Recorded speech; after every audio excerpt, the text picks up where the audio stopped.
Welcome to the Underwater Photography Show. I am Matthew Sullivan. And I'm Alex Mustard. And today we have a gear one for you. So, little hint, I'm wearing a Nauticam shirt. And today we're talking about the upcoming Nauticam SMC-3 and the Nauticam MFO-1. So, Alex, I know you were the only one at this point, I think, who has shot those underwater. And I know there's a lot of confusion around them and debate as to what these products actually are. So if you would like to take us through that, that would be fantastic. Yeah, I've actually not shot the production versions of these. I was back in, or since April, I've had prototype versions of them. The designs have been tweaked a little since the prototypes, but I have to say the prototypes are completely functional. I've just carried on using the prototypes this year. I've not tried the final production versions of them, but I think it's just, instead of having prototype written on the side, they've got colourful rubber bands around them, so you know which one is which, and that's about it. The SMC-3 is probably the easier one to talk about because it's a simpler one, in that Nauticam about 10 years ago made the SMC lens, which became known as the SMC-1, which was kind of quite a revolutionary close-up lens for photography. I'm not going to go into what these are. If you're watching this video, you're probably well aware of what an SMC is. But what the SMC did is it didn't just try to create more magnification underwater. It did that, but it tried to do other things as well. It tried to improve image quality by not only focusing on magnification in the design, but also focusing on what the effect of the flat port in water does to your macro pictures. So it would correct for the problems that the flat port produced and therefore boosted your image quality. And also with the SMC-1, they tried to make the focus point a little bit further from the lens, because usually with a close-up lens, the higher you wind up your magnification, so the closer your focus point ends up to the camera, and it becomes unworkably close at higher magnification. So Nauticam set up the lens so the focus point was actually slightly further away to give you a little bit more room for lighting and to not bump into the subject. And they also corrected for the port. And that's kind of and then they produced a very high magnification lens, which at the time the SMC-1 came out, it was the highest magnification lens I'd ever used. I was lucky enough to test the prototype of that, and actually I used the prototype of the SMC-1 to be awarded in the Wildlife Photographer with a picture, which I always thought was a fantastic cheat, because I got to take a picture and enter it before anyone else even had access to the lens. So so that was a good benefit of testing lenses for Nauticam, and that was over 10 years ago now.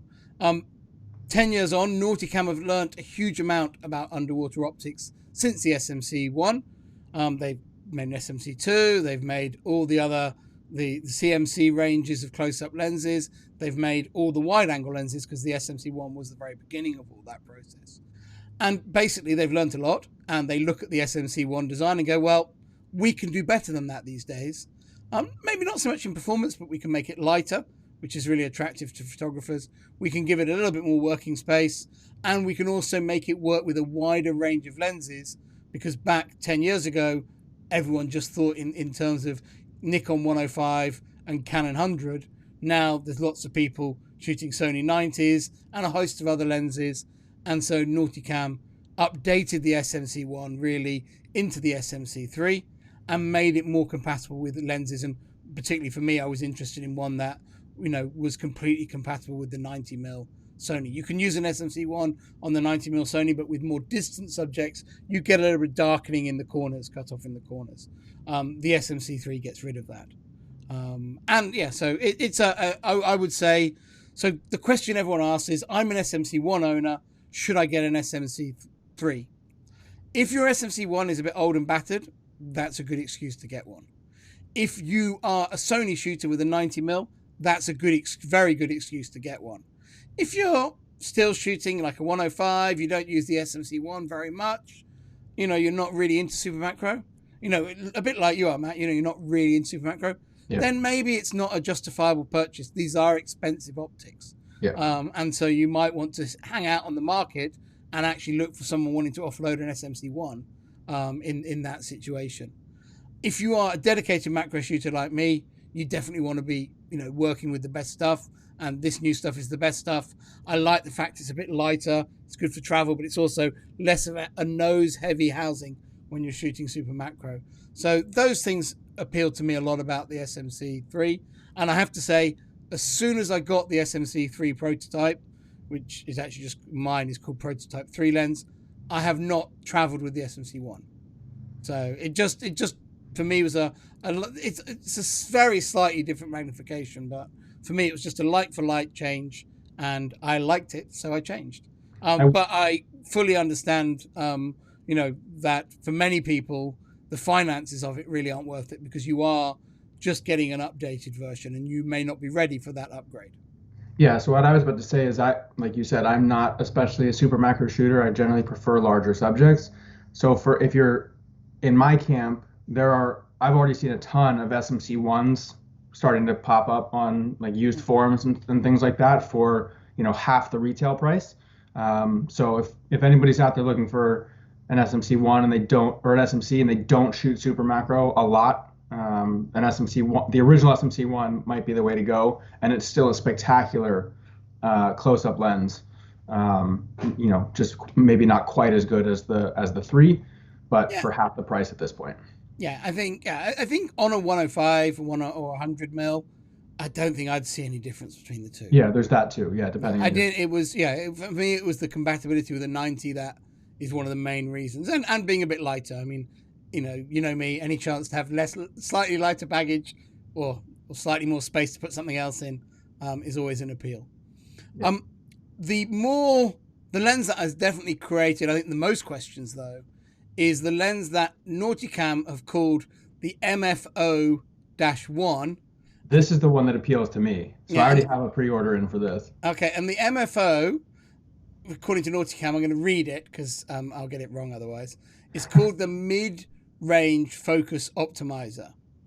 And I'm going to start by reading a description of it that Edward Lai, who designed it and owns Nauticam, wrote about it. So rather than me waffle on about it. So he says that the MFO-1 Mid-Range Focus Optimizer was inspired by Dr. Alex Mustard and Ryan Cannon. Ryan and I have been discussing quite often how much our optical products elevate image quality in terms of improved resolution and better color rendition over a flat port or dome port, being able to reduce most of the aberrations induced by the glass-water interface at the port surface. So much so that we believe that even if we built an add-on lens that only corrects aberrations, it may well be a useful product. And actually, I've been involved in these discussions with Nauticam before, and the reason that product doesn't exist is because of the SMC. So because the SMC corrects for those port optics, and if Nauticam made a blank corrector, I asked them if they'd actually make ports with the corrector built into the port end, and they were like, yes, but then it wouldn't work with our SMC because our SMC is designed to correct the port, and if you already use it with a corrected port, it wouldn't work. So that's actually why that product never came out. But it was always a possibility. And then I have been, for a long time, badgering Nauticam about making a weaker close-up lens, because everyone thinks they want strength when it comes to close-up lenses. But actually, the moment you have a good quality, weaker close-up lens, you realize how valuable it is to be able to go just a little bit more than your standard macro lens. Because when you use a macro lens underwater, you never focus on the stuff miles away.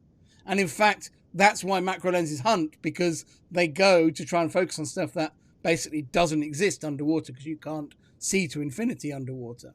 And so having a lens that brings the focus closer means that the lens is basically hunting in a range that there are subjects that it can see, which improves the autofocus performance, but it also allows you to get that little bit closer, which means that when your macro subject is just a little bit too small for a standard macro lens, it's now completely in your ballpark. And one thing I was just going to say is the other, like I prefer a weaker diopter. So Kraken has their +6, which is I really enjoy, especially because I shoot the larger things. And similarly to what Nauticam's SMC and CMC series lenses do, is that one corrects for the problems that a flat port introduces. while also allowing a bit of magnification. So what I'm really hoping, and I don't know if we've gotten a clear answer on this yet, what I liked about the Kraken was you could shoot it on shorter macro lenses like the Nikon 60. So you can still shoot bigger subjects behind a flat port, and you have that razor sharp, image quality side to side, no aberrations, none of that flat port crap. So what I'm hoping the MFO does is also be compatible with some of those shorter macro lenses, so you can shoot larger subjects with that improved image quality and not a ton of magnification.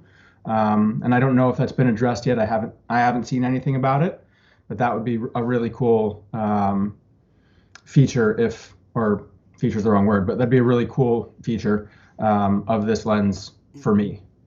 Well, I mean, what I can say on that is, first of all, I would say the MFO-1 is considerably less powerful than the Kraken lens. It really fits in a level below that, where you so you can still have it on the lens, have the benefit of the corrections, and still shoot quite sizable subjects with it. That's what I'm looking for. Yeah. As well as in terms of lens compatibility, I've been shooting it myself primarily on the 90mm.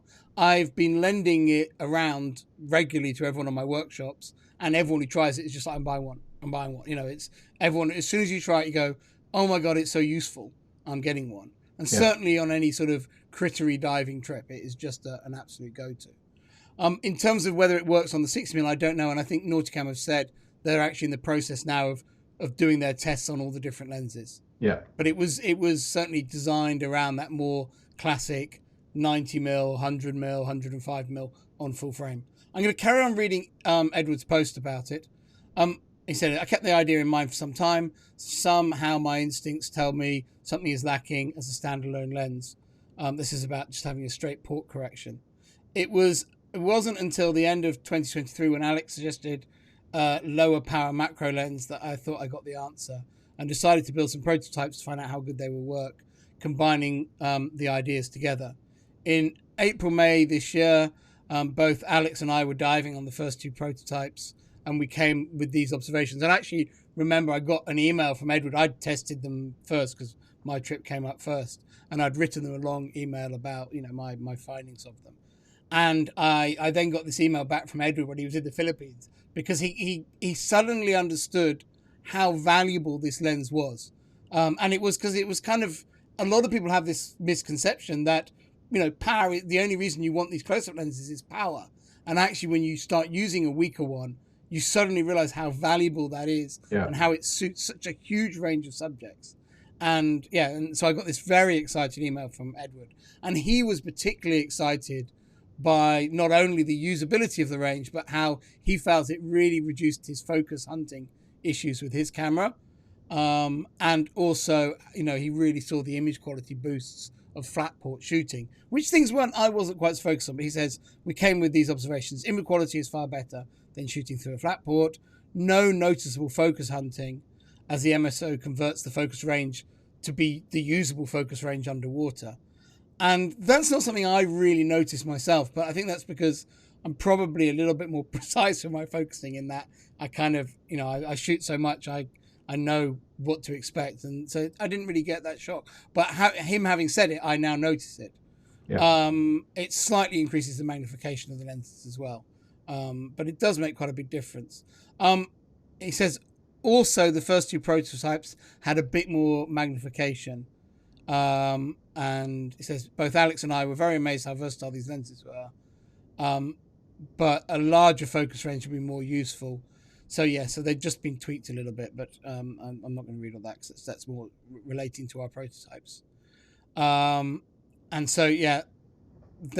says there is an MFO-1, but there isn't an MFO-2 at the moment. I know some dealers, I think both Alex Tattersall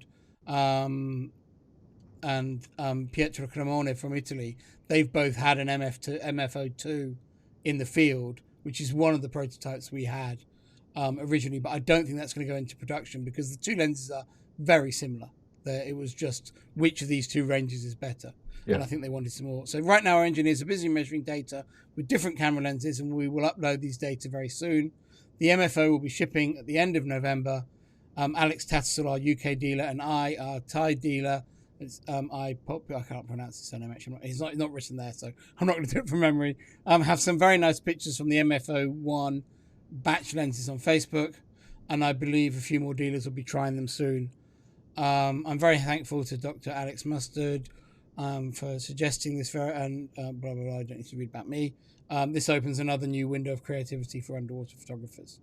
So that's kind of Nauticam's take on it, but not the heavy sell. I mean, Edward is an engineer, and you get the engineer's take from him, and then the marketing side give you the heavy sell. So I always like to read Edward's stuff, but when he posts it in public, I feel I can read it. When it's in a private email, obviously I wouldn't read that out on here. So those are the two new lenses. It's definitely, if you have no close-up lenses, it's definitely not an either-or.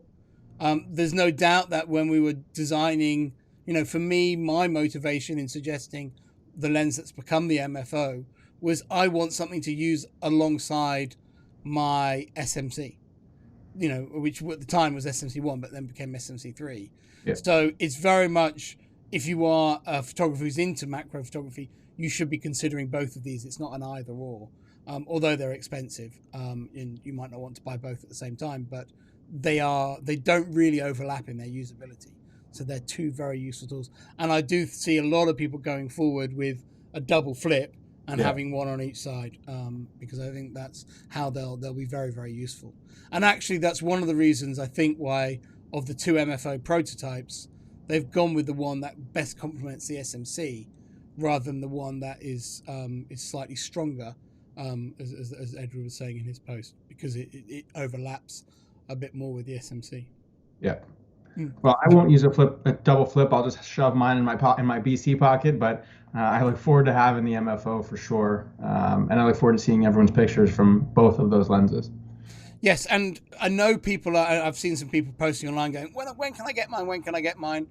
Just so no one gives me a hard time, I've not got one yet, so they're not, Nauticam are still, busy making them and everything like that. So they'll be out in time for when Santa does his rounds, but maybe not until, a little time before that. I'm sure you'll hear more about them at DEMA. I think they're a nice product, and I just thought it was worth doing an episode on them because I'd actually been out there shooting them. And, in all honesty, I just travel with those two now. I just travel with the MFO-1 and I travel with the SMC-3, and that's my close-up diopter sorted. Yeah. You can't stack them together, or you can physically stack them together, but you wouldn't want to because they're both correcting for the port. So you end up, if you use them both, you end up with a port that's uncorrected one time in the wrong direction. So you wouldn't use them stacked together. Just in case, I have been asked that question. All right. Well, I'm sure we'll have more to talk about these lenses once they're out and in people's hands, and hopefully I get a chance to shoot one in the not too distant future. But for now, that seems like a good place to wrap up. So thank you guys, as always, for watching, and we will catch you in the next episode.